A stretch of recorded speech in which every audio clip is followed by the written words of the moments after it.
नमस्कार दोस्तों, आप सभी का स्वागत है हमारे यूट्यूब चैनल स्टूडेंट आईक्यू में। दोस्तों, ये प्रैक्टिस सेट यूपी पुलिस परीक्षा के लिए बहुत ही इम्पॉर्टेंट है। इस प्रैक्टिस सेट में आपकी परीक्षा के लिए बहुत ही इम्पॉर्टेंट प्रश्न हैं। दोस्तों, आपके एग्ज़ाम के अकॉर्डिंग और आपके सिलेबस के हिसाब से ही ये प्रैक्टिस सेट हम लेकर आए हैं। हम लोग सभी प्रश्नों को बहुत अच्छे से समझते हुए पढ़ेंगे ताकि सभी प्रश्नों के उत्तर हमें याद रहें। ठीक है दोस्तों, इसलिए सभी प्रश्नों को समझते हुए चलेंगे। चलिए शुरू करते हैं। पहला प्रश्न है, भारत में निम्नलिखित में किस राज्य में जन्म दर न्यूनतम है? Option A Kerala, B Uttar Pradesh, C Bihar, D Paschim Bengal. तो दोस्तों, इसमें आपका बिल्कुल राइट आंसर है ऑप्शन ए केरल, क्योंकि 2011 की जनगणना के अनुसार भारत में केरल राज्य में न्यूनतम जन्म दर है। तो ऐसे कहें कि न्यूनतम जन्म दर वाला राज्य कौन सा है, तो ऑप्शन ए बिल्कुल राइट है। केरल जो है वो न्यूनतम जन्म दर वाला राज्य है। अगला प्रश्न है, सार्क का मुख्यालय कहाँ स्थित है? Option A Washington, B Kathmandu, C Hague, D Nai Delhi. तो दोस्तों, इसमें बिल्कुल राइट आंसर है ऑप्शन बी। ठीक है, क्योंकि सार्क जो है वो साउथ एसोसिएशन रीजनल कॉरपोरेशन का सचिवालय काठमांडू नेपाल में स्थित है। दोस्तों, सार्क एक दक्षिण एशियाई देशों का जो है संगठन है। इसकी स्थापना 1985 में ढाका बांग्लादेश में हुई थी। ठीक है, अगला प्रश्न है, हिमालय की सबसे बाहरी पर्वत श्रेणी कौन सी है? Option A Kali, B Shivalik, C Dehradun, D Kumaon. तो इसमें बिल्कुल राइट आंसर है ऑप्शन बी शिवालिक। ठीक है दोस्तों, हिमालय की सबसे बाहरी श्रेणी शिवालिक श्रेणी है। ये हिमालय का सबसे नवीनतम भाग है। दोस्तों, इसे बाहा हिमालय भी कहते हैं। तो शिवालिक पर्वत श्रेणी हिमालय के सबसे बाहरी श्रेणी है। अगला प्रश्न है, सामान्यतः किसे भारतीय पुनर्जागरण का जनक माना जाता है? Option A Rabindranath Thakur, B Raja Ram Mohan Roy, C Mahatma Phule, D M G Ranade. तो दोस्तों, इसमें आपका बिल्कुल राइट आंसर है ऑप्शन बी। ऑप्शन बी, भारतीय पुनर्जागरण का जनक राजा राम मोहन राय को माना जाता है। और राजा राम मोहन राय ने 1828 में ब्रह्मा समाज की स्थापना की थी। वो एक सामाजिक धार्मिक सुधारक भी थे। ठीक है, अगला प्रश्न है, प्रायद्वीपीय भारत की सबसे लंबी नदी कौन सी है? Option A Narmada, B Godavari, C Mahanadi, D Kaveri. तो दोस्तों, इसमें बिल्कुल राइट आंसर है ऑप्शन बी। ऑप्शन बी के साथ जाएंगे क्योंकि ऑप्शन बी बिल्कुल राइट आंसर है। प्रायद्वीपीय भारत की सबसे लंबी नदी गोदावरी नदी है। तकरीबन 1465 किलोमीटर इसकी लंबाई है। और इसका जो उद्गम है वो त्र्यंबकेश्वर महाराष्ट्र से होता है। इसे ब्रज गंगा या दक्षिण गंगा भी कहते हैं। ठीक है, मंजरा एवं इंद्रावती नदी इनकी मुख्य सहायक नदियां हैं और ये बंगाल की खाड़ी में जाकर गिरती है। ठीक है, अगला प्रश्न है, जनसंख्या का जनगणना के संदर्भ में लिंग अनुपात शब्द का सही अर्थ क्या है? ऑप्शन ए है 1000 स्त्रियों पर पुरुष संख्या, बी 1000 पुरुष पर महिलाओं की संख्या, सी 100 पुरुष पर महिलाओं की संख्या, डी 1000 स्त्रियों के तदर्थ में महिलाओं की संख्या।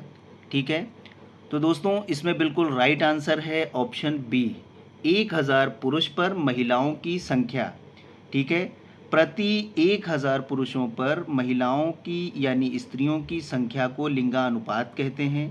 ठीक है दोस्तों, अगला प्रश्न है, कितनी भारतीय भाषाओं में सर्वोत्तम लेखन के लिए साहित्य अकादमी पुरस्कार दिए जाते हैं?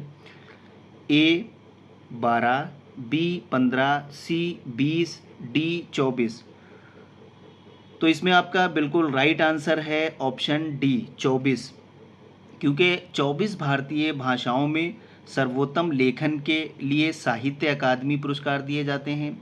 और भारतीय संविधान की 8वीं अनुसूची में शामिल 22 भाषाओं के अलावा राजस्थानी और अंग्रेज़ी भाषा में ये पुरस्कार दिया जाता है। ये आपको याद रखना है कि 2 भाषाएं ऐसी भी हैं जो भारतीय संविधान में शामिल नहीं हैं। उसके अलावा यानी वो एक राजस्थानी और अंग्रेज़ी, उन दोनों भाषाओं में भी भारतीय भाषाओं के अलावा सर्वोत्तम लेखन के लिए साहित्य अकादमी पुरस्कार दिया जाता है। अगला प्रश्न है, निजता का अधिकार किसके अधीन आता है? ऑप्शन ए है अनुच्छेद 19, बी अनुच्छेद 20, सी अनुच्छेद 21, डी अनुच्छेद 18। तो दोस्तों इसमें बिल्कुल राइट आंसर है ऑप्शन सी, क्योंकि निजता का अधिकार भारतीय संविधान के अनुच्छेद 21 में आता है। संविधान के भाग 3 में जो मौलिक अधिकार दिए गए हैं उसमें निजता का अधिकार अनुच्छेद 21 के तहत दिए जाने के अधिकार और व्यक्तिगत स्वतंत्रता का हिस्सा है। ठीक है। अगला प्रश्न है, निम्न में से किस संविधान संशोधन अधिनियम से संविधान में मौलिक कर्तव्यों को शामिल किया गया था? ऑप्शन ए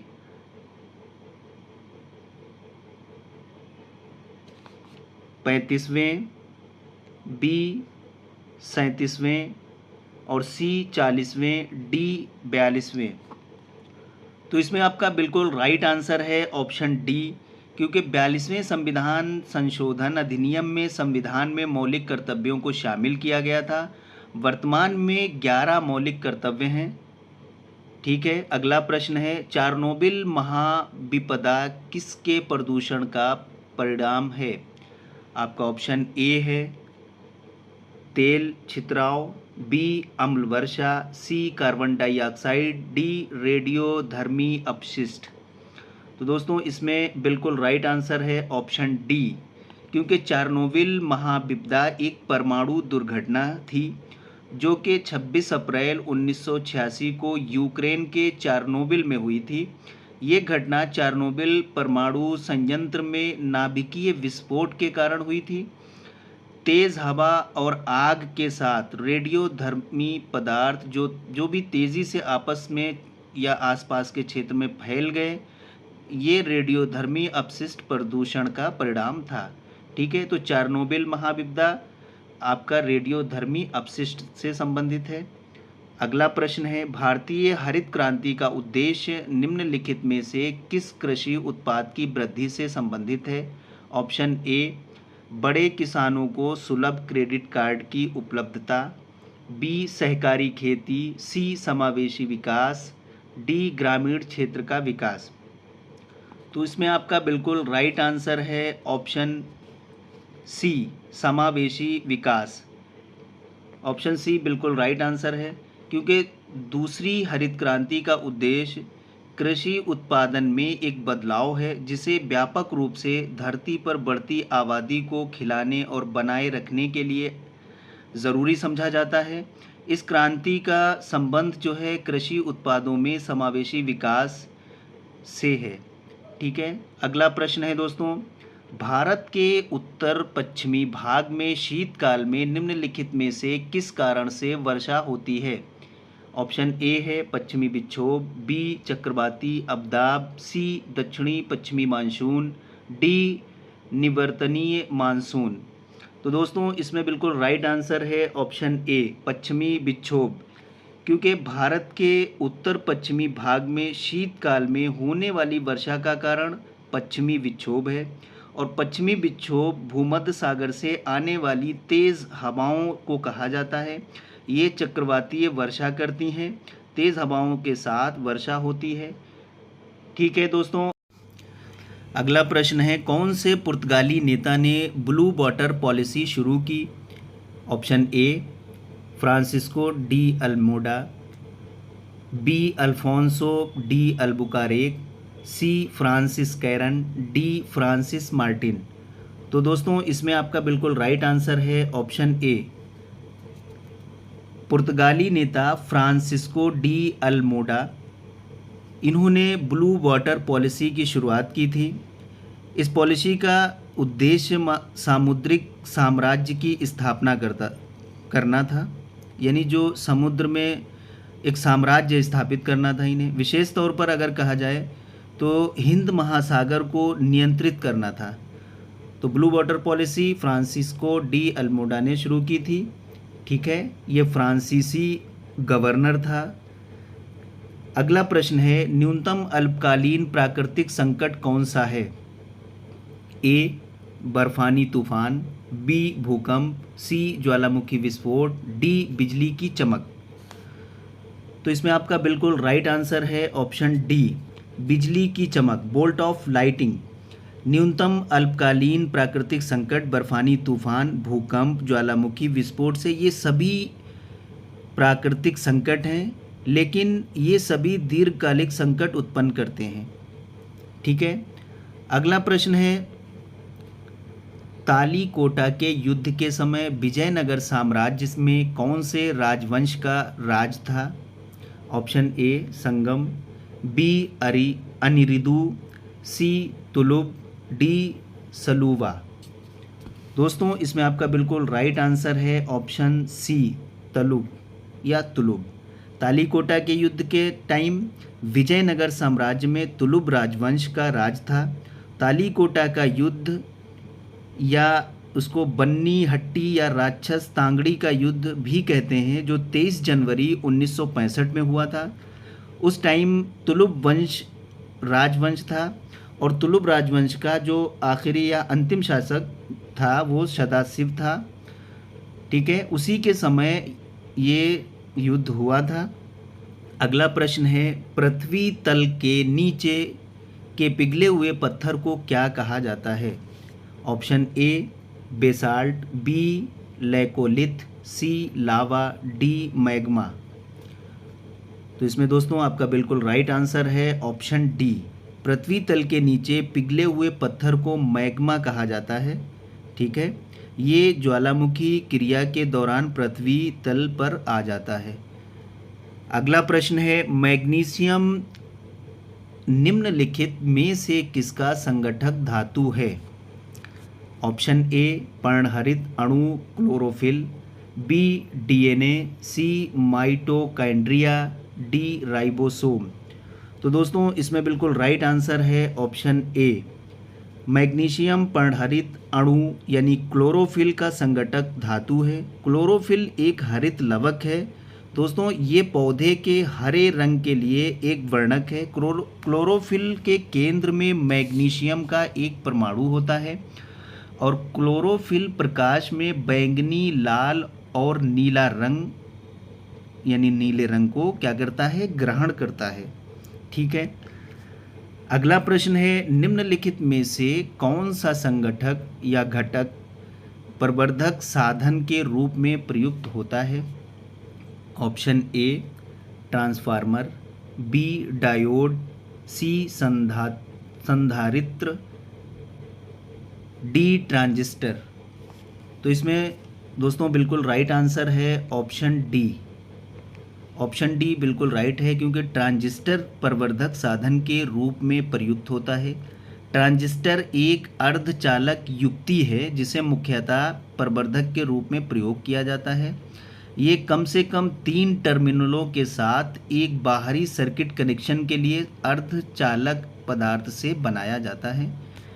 ठीक है, अगला प्रश्न है, रिक्त स्थान दिया है, आगे है, दो पक्षों के बीच संप्रेषण करने का एक ऐसा समझौता है जो ये बताता है कि संप्रेषण कैसे किया जाए। ठीक है, इसमें आपका ऑप्शन ए है पाथ, बी SLA, सी बॉन्ड, डी प्रोटोकॉल। तो दोस्तों इसमें बिल्कुल राइट आंसर है ऑप्शन डी, प्रोटोकॉल। दो पक्षों के बीच संप्रेषण करने का एक ऐसा समझौता है जो ये बताता है कि संप्रेषण कैसे किए जाएं। प्रोटोकॉल कम्युनिकेशन के साधन है जिसका इस्तेमाल कंप्यूटर में किया जाता है। ये दो डिवाइस के बीच कनेक्शन बनाने के लिए प्रयोग किया जाता है। इस सिस्टम से एक डिवाइस से दूसरे डिवाइस में डाटा ट्रांसफ़र किया जाता है। ठीक है, अगला प्रश्न है, ओजोन की परत में रिक्तीकरण किसके कारण होता है? Option A nitrous oxide, B carbon dioxide, C chlorofluorocarbon, D methane. तो दोस्तों इसमें आपका बिल्कुल राइट आंसर है ऑप्शन सी, क्योंकि ओजोन परत में रिक्तीकरण क्लोरोफ्लोरोकार्बन गैस के कारण होता है। ये गैस ओजोन परत को नुकसान पहुंचाती है, जिससे पराबैंगनी किरणें धरातल तक आती हैं और स्किन कैंसर जैसी बीमारियों का खतरा बढ़ता है। ओजोन परत समताप मंडल में पाई जाती है। अगला प्रश्न है दोस्तों, सरिस्का और रणथंभौर निम्नलिखित में से किसका सुरक्षित स्थान है? ऑप्शन ए सिंह, बी हिरण, सी बाघ, डी भालू। तो दोस्तों इसमें आपका बिल्कुल राइट आंसर है ऑप्शन सी बाघ, क्योंकि सरिस्का और रणथंभौर बाघ के लिए सुरक्षित स्थान है। सरिस्का और रणथंभौर राजस्थान में है। सरिस्का अलवर ज़िले में है, जबकि रणथंभौर सवाई माधोपुर ज़िले में स्थित है, जो बाघों के लिए प्रसिद्ध है। ठीक है, आगे बढ़ते हैं। अगला प्रश्न है, अंतर्राष्ट्रीय साझेदारी यानी इंटरनेशनल अंडरस्टैंडिंग के लिए दिया जाने वाला जवाहरलाल नेहरू पुरस्कार किसके द्वारा दिया जाता है? ऑप्शन ए राष्ट्रीय कला व सांस्कृतिक केंद्र, बी युवा और खेलकूद विभाग, सी नेहरू स्मारक संग्रहालय, बी भारतीय सांस्कृतिक संबंध परिषद। तो दोस्तों इसमें बिल्कुल राइट आंसर है ऑप्शन डी, भारतीय सांस्कृतिक संबंध परिषद। ऑप्शन डी बिल्कुल राइट आंसर है। अंतर्राष्ट्रीय समझदारी के लिए दिया जाने वाला जवाहरलाल नेहरू पुरस्कार भारतीय सांस्कृतिक संबंध परिषद के ज़रिए दिया जाता है और इसकी स्थापना 1950 में की गई थी। इसकी स्थापना का श्रेय मौलाना अबुल कलाम आज़ाद को दिया जाता है, जो कि स्वतंत्र भारत के पहले शिक्षा मंत्री भी थे। मौलाना अबुल कलाम आज़ाद स्वतंत्र भारत के पहले शिक्षा मंत्री भी थे। अगला प्रश्न है, माउंट आबू स्थित मशहूर दिलवाड़ा मंदिर निम्नलिखित में से किस समुदाय का पवित्र तीर्थ स्थल है? ऑप्शन ए बौद्ध, बी जैन, सी सिख, डी पारसी। तो इसमें आपका बिल्कुल राइट आंसर है ऑप्शन बी, जैन धर्म। यानी कि माउंट आबू में एक मशहूर दिलवाड़ा मंदिर है, जो जैन समुदाय का पवित्र तीर्थ स्थल है। ये मंदिर राजस्थान के सिरोही ज़िले के माउंट आबू नगर में है। इसका निर्माण 11वीं और 13वीं शताब्दियों के बीच हुआ। भीम प्रथम के सामंत विमल ने आबू पर्वत में इस मंदिर का निर्माण करवाया था। दोस्तों भीम प्रथम जो है वो गुजरात के चालुक्य वंश का राजा था। ठीक है, तो ऑप्शन बी बिल्कुल राइट आंसर है। मशहूर दिलवाड़ा मंदिर जैन समुदाय का पवित्र तीर्थ स्थल है। अगला प्रश्न है, निम्नलिखित में से किसे गांधी जी ने अपना राजनैतिक गुरु माना या मानते थे? गांधी जी अपना किसे राजनैतिक गुरु मानते थे? ए महादेव देसाई, बी दयानंद सरस्वती, सी आचार्य नरेंद्र देव, डी गोपाल कृष्ण गोखले। तो दोस्तों इसमें आपका बिल्कुल राइट आंसर है ऑप्शन डी, गोपाल कृष्ण गोखले। गांधी जी अपना राजनीतिक गुरु गोपाल कृष्ण गोखले को मानते थे। गांधी जी ने अपनी आत्मकथा में गोखले को अपना राजनीतिक गुरु बताया। गोखले मोहम्मद अली जिन्ना के भी राजनीतिक गुरु थे और गोखले के राजनीतिक गुरु महादेव गोविंद रनाडे थे। गोखले ने 1905 में सर्वेंट ऑफ इंडिया सोसाइटी की स्थापना भी की थी। यानी गोपाल कृष्ण गोखले गांधी जी के राजनीतिक गुरु थे। ऑप्शन डी बिल्कुल राइट आंसर है। अगला प्रश्न है आपका, निम्नलिखित में से कौन सा संविधान संशोधन अधिनियम प्रारंभिक शिक्षा के मूल अधिकार के रूप में होने से संबंधित है? ऑप्शन ए 84वां संविधान संशोधन अधिनियम, 85वां संविधान संशोधन अधिनियम, 86वां संविधान संशोधन अधिनियम, 87वां संविधान संशोधन अधिनियम। तो दोस्तों इसमें बिल्कुल राइट आंसर है ऑप्शन सी, क्योंकि 86वां संविधान संशोधन अधिनियम 2002 प्रारंभिक शिक्षा के मूल अधिकार से संबंधित है। इसके ज़रिए देश के 6 से 14 वर्ष के या ये कहें कि 6 से 14 वर्ष तक के सभी बच्चों के लिए अनिवार्य निःशुल्क शिक्षा का मौलिक अधिकार है या मौलिक अधिकार के रूप में मान्यता देने संबंधी प्रावधान किया गया। इसे संविधान के अनुच्छेद 21A के तहत जोड़ा गया है। तो ऑप्शन सी बिल्कुल राइट आंसर है। अगला प्रश्न है, विश्व का सबसे बड़ा द्वीप समूह कौन सा है? Option A Greenland, B Iceland, C New Guinea, D Madagascar. तो दोस्तों इसमें आपका बिल्कुल राइट आंसर है ऑप्शन ए ग्रीनलैंड, क्योंकि विश्व का सबसे बड़ा द्वीप समूह ग्रीनलैंड है। ग्रीनलैंड आर्कटिक महासागर और अटलांटिक महासागर के बीच कनाडा के पूरब में मौजूद है।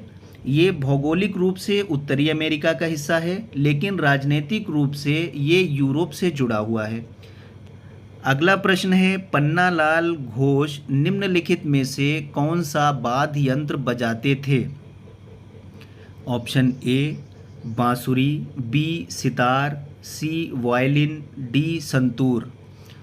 तो इसमें आपका बिल्कुल राइट आंसर है ऑप्शन ए बांसुरी। पन्नालाल घोष बांसुरी वाद्य यंत्र बजाते थे और पन्नालाल घोष को अमल ज्योति घोष के नाम से भी जाना जाता है। दोस्तों ये भारतीय बांसुरी वादक हैं, इनका संबंध हिंदुस्तानी शास्त्रीय संगीत से है। ठीक है दोस्तों, अगला प्रश्न है, रियो शिखर सम्मेलन का संबंध किससे है? ऑप्शन ए जैव विविधता पर सम्मेलन, बी ग्रीन हाउस गैसें, सी ओजोन रिक्तीकरण, डी आर्द्र भूमि। तो इसमें आपका बिल्कुल राइट आंसर है ऑप्शन ए जैव विविधता पर सम्मेलन। रियो शिखर सम्मेलन का संबंध जैव विविधता पर सम्मेलन से है। रियो डी जेनेरियो ब्राज़ील में 1992 में प्रथम सम्मेलन हुआ, जिसे अर्थ समिट या पृथ्वी सम्मेलन भी कहा जाता है, और इसका संबंध पर्यावरण संरक्षण और जैव विविधता जैसे मुद्दों से है। रियो का संबंध जैव विविधता पर सम्मेलन से संबंधित है। ऑप्शन ए बिल्कुल राइट आंसर है। आगे बढ़ते हैं, अगला प्रश्न है, बहुगुणा पॉलीप्लॉइडी किसमें परिवर्तन होने पर होती है? ऑप्शन ए बहुगुणिता पॉलीप्लॉइडी किसमें परिवर्तन होने पर होती है? ऑप्शन ए क्रोमोटिड की संख्या, बी जीन की संरचना, सी क्रोमोसोम की संख्या, डी क्रोमोसोम की संरचना।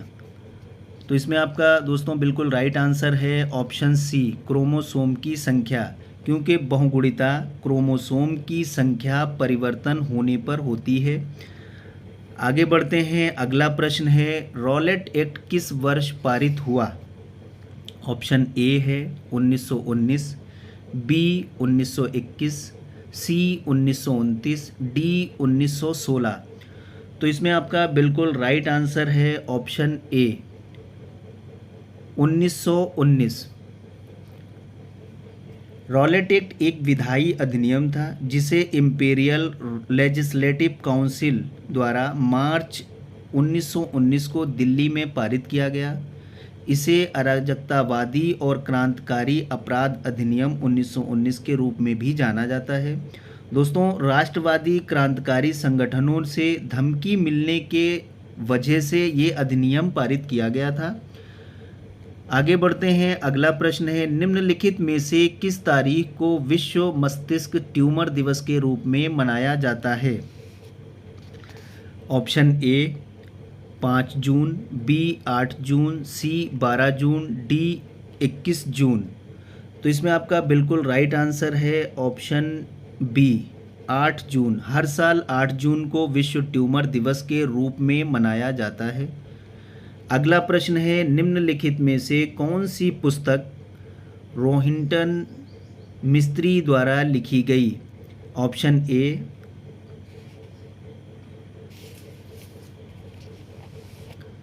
English August, B our moon has blood clots, C serious man, D a fine balance. दोस्तों इसमें बिल्कुल राइट आंसर है option D, a fine balance पुस्तक। रोहिंग्टन मिस्त्री भारतीय मूल के कनाडाई कथाकार थे, उनके द्वारा ये पुस्तक लिखी गई थी। ठीक है, उन्होंने इसके अंदर आपातकाल के बारे में बताया था। अगला प्रश्न है, निम्नलिखित में से कौन सी कल्पना चावला की जीवनी है और जॉन पियर हैरिसन द्वारा लिखी गई है? Option A Edge of Time, B Flood of Fire, C The Mother I Never Knew, D Dare to Do for the New Generation. दोस्तों इसमें आपका बिल्कुल राइट आंसर है option A, Edge of Time. Edge of Time Kalpana Chawla की जीवनी है जिसे John पियर Harrison ने लिखा है। भारत में जन्मी अमेरिकी अंतरिक्ष यात्री कल्पना चावला की जीवनी पर ये पुस्तक, उनकी जीवनी पर आधारित पुस्तक है। उनके पति ने एक कार्यक्रम में विमोचन किया था इस पुस्तक का। कल्पना का कोलंबिया अंतरिक्ष शटल दुर्घटना में निधन भी हो गया था। ऑप्शन ए बिल्कुल राइट आंसर है। अगला प्रश्न है, 1658 में बहादुरपुर के युद्ध में शाहजहां के दूसरे बेटे शाह शुजा को शाहजहां के पोते ने हराया था। ऑप्शन ए है मुराद बख्श, बी सुलेमान शिकोह, सी आलम शाह, डी बहादुर शाह। तो दोस्तों इसमें आपका बिल्कुल राइट आंसर है ऑप्शन बी, सुलेमान शिकोह। शाहजहां के चौथे बेटे थे दारा, औरंगज़ेब, शाह शुजा और मुराद। 1658 में बहादुरपुर के युद्ध में शाहजहां के दूसरे बेटे शाह शुजा को दारा के पुत्र सुलेमान शिकोह ने पराजित किया था। ठीक है दोस्तों, आगे बढ़ते हैं। अगला प्रश्न है, फिरोज़ाबाद में 200 वर्षों से भी अधिक समय से उत्पादन किया जा रहा है। ऑप्शन ए चिकनकारी का काम, बी कांच की चूड़ियाँ, सी पीतल के ताले, डी जरदोजी कढ़ाई। तो इसमें बिल्कुल राइट आंसर है ऑप्शन बी, कांच की चूड़ियाँ। कांच की चूड़ियाँ जो हैं वो फिरोज़ाबाद उत्तर प्रदेश में 2000 वर्षों से अधिक समय से कांच की चूड़ियों का उत्पादन हो रहा है। दोस्तों कांच की चूड़ियाँ स्त्रियों के सुहाग की निशानी होती है, आप सभी लोग जानते हैं। फिरोज़ाबाद उत्तर प्रदेश का एक ज़िला है जहां कांच की चूड़ियों के लिए मशहूर एक ज़िला है। अगला प्रश्न है, कौन सा कथक घराना नृत्य शैली के आध्यात्मिक पहलुओं पर अधिक ध्यान देता है? ए जयपुर, बनारस, लखनऊ, बरेली। तो इसमें आपका बिल्कुल राइट आंसर है ऑप्शन सी, लखनऊ। उत्तर प्रदेश का लखनऊ घराना कथक नृत्य शैली के आध्यात्मिक पहलुओं पर अधिक ध्यान देता है। अच्छन महाराज, शंभू महाराज, बिंदादीन, बिरजू महाराज, जय किशन महाराज इसी घराने के प्रमुख कलाकार थे। ठीक है दोस्तों, लखनऊ घराने से संबंधित कथक घराना नृत्य शैली आध्यात्मिक पहलुओं पर अधिक ध्यान देता था। अगला प्रश्न है दोस्तों, हिंदू पौराणिक कथाओं के अनुसार महाकाव्य रामायण में भगवान श्री राम अयोध्या के शासक थे जो की राजधानी थी। ऑप्शन ए हस्तिनापुर, बी कुरु, सी कलिंग, डी कौशल। तो दोस्तों इसमें आपका बिल्कुल राइट आंसर है ऑप्शन डी, कौशल। हिंदू पौराणिक कथाओं के अनुसार महाकाव्य रामायण में भगवान श्री राम अयोध्या के शासक थे जो कौशल की राजधानी थी। आगे बढ़ते हैं। अगला प्रश्न है, किस भारतीय ने अर्थशास्त्र में नोबेल मेमोरियल पुरस्कार जीता है? ए सीवी रमन, बी अमर्त्य सेन, सी कैलाश सत्यार्थी, डी हरगोविंद खुराना। दोस्तों इसमें आपका बिल्कुल राइट आंसर है ऑप्शन बी, अमर्त्य सेन। अमर्त्य सेन भारत के प्रमुख अर्थशास्त्री हैं। उन्हें 1998 में अर्थशास्त्र के नोबेल पुरस्कार से सम्मानित किया गया था और 1999 में भारत रत्न पुरस्कार भी उन्हें मिला था। उन्हें नोबेल पुरस्कार कल्याणकारी अर्थशास्त्र के क्षेत्र में दिया गया और कैलाश सत्यार्थी को दोस्तों शांति का नोबेल पुरस्कार मिला है। आगे बढ़ते हैं, अगला प्रश्न है, भारतीय मुक्केबाज MC मैरी कॉम द्वारा लिखित आत्मकथा का शीर्षक क्या है? Option A flying to win, B unbreakable, C no holding back, D imperfect. आपका बिल्कुल राइट आंसर है option B unbreakable. MC Mary Kom Bharat की महिला मुक्केबाज हैं। वो पूर्वोत्तर के मणिपुर की मूल निवासी हैं। मैरी कॉम ने 8 बार विश्व मुक्केबाजी प्रतियोगिता की विजेता रह चुकी हैं। 2012 के लंदन ओलंपिक में उन्होंने कांस्य पदक और एशियाई खेलों में स्वर्ण पदक भी जीता। उन्हें जो है पद्म श्री, पद्म भूषण और राजीव गांधी खेल रत्न पुरस्कार से भी नवाजा जा चुका है। अनब्रेकेबल उनकी जो है आत्मकथा है, उसका शीर्षक है अनब्रेकेबल। ठीक है, आगे बढ़ते हैं, अगला प्रश्न है, चित्रकूट जलप्रपात भारत के किस राज्य में स्थित है? ऑप्शन ए Jharkhand, B Uttarakhand, C Chhattisgarh, D Meghalaya. तो दोस्तों इसमें बिल्कुल राइट आंसर है ऑप्शन C चित्रकूट छत्तीसगढ़ राज्य में स्थित है। चित्रकूट जलप्रपात छत्तीसगढ़ प्रदेश में स्थित है और इस जलप्रपात की ऊंचाई 90 फुट है। ये जगदलपुर से 39 किलोमीटर दूर इंद्रावती नदी पर बना हुआ है। आगे बढ़ते हैं दोस्तों, अगला प्रश्न है, वेनेजुएला की राजधानी है? ऑप्शन ए निकोसिया, B सान Salvador, C Kyoto, D Caracas. तो दोस्तों इसमें बिल्कुल राइट आंसर है ऑप्शन डी काराकास। वेनेजुएला दक्षिण अमेरिका महाद्वीप का एक देश है। इसकी राजधानी काराकास है और इसके पूर्व में गुआना है, दक्षिण में ब्राज़ील है, पश्चिम में कोलंबिया देश है।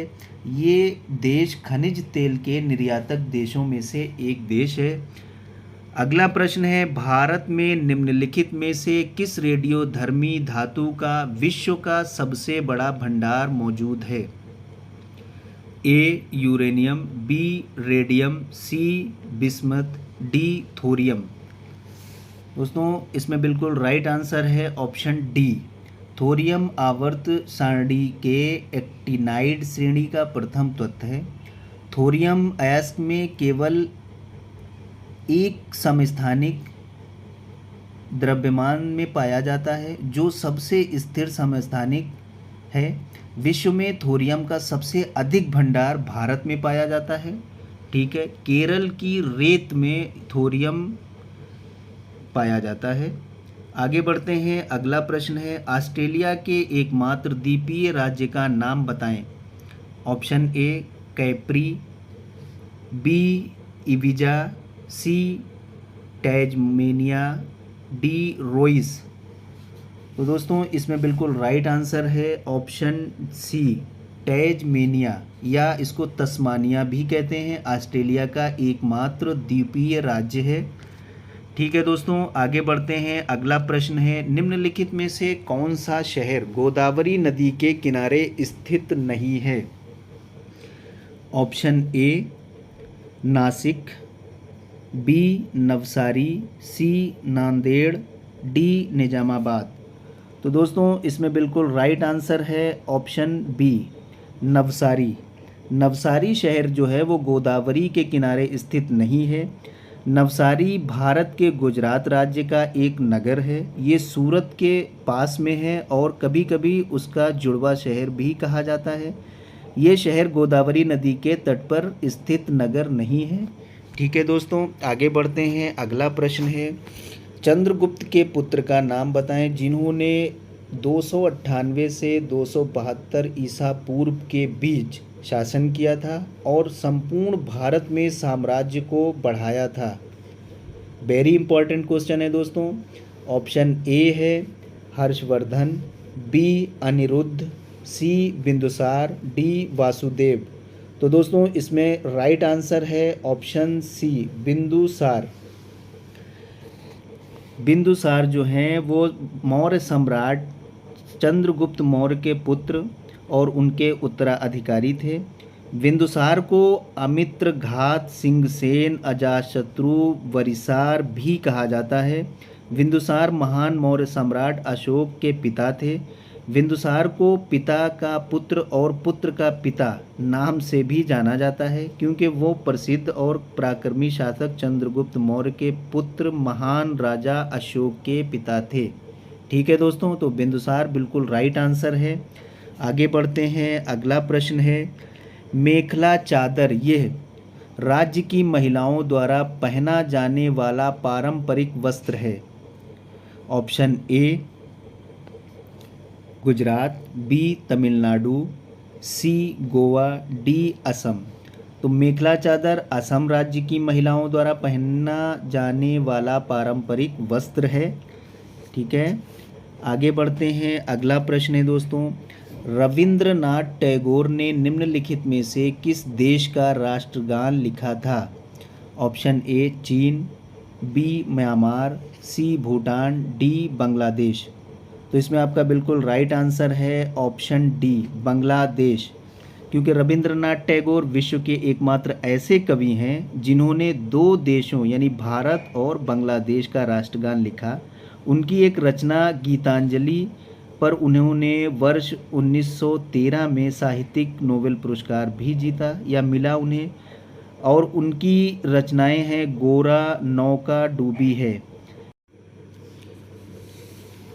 ठीक है दोस्तों, फिर मिलते हैं दोस्तों। हमारे चैनल को सब्सक्राइब कर लें और बेल आइकन ज़रूर प्रेस कर दें ताकि हमारे आने वाले वीडियो का नोटिफिकेशन आपको सबसे पहले मिल सके। और वीडियो को लाइक ज़रूर करें, हमें कमेंट में ज़रूर बताएं। धन्यवाद।